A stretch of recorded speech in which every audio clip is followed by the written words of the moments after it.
The revised Seoul-Washington Free Trade Agreement will take force starting January 1st, putting an end to the series of discussions by the two sides held earlier this year to settle disputes regarding the 6-year-old deal. The government says the speedy execution is expected to lessen uncertainties regarding bilateral trade. Kim Ji-yeon has the full story.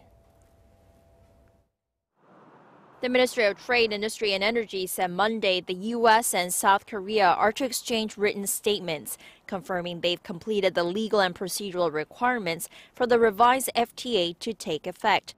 The revised deal was signed by the two countries in September and was ratified by the National Assembly in early December.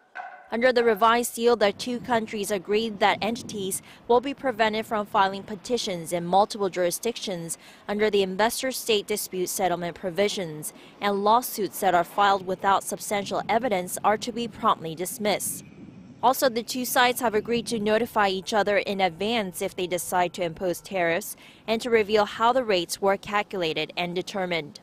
They also agreed to enforce strict rules when it comes to determining the place of origin of textile goods and to establish a working group to verify the origin of goods.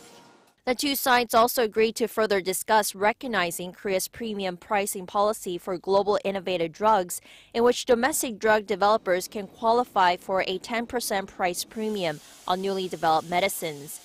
On provisions related to the auto industry, the two countries agreed the U.S. will continue to impose 25% tariffs on imported light trucks and pickup trucks until 2040, rather than scrapping these tariffs in 2021 as initially scheduled.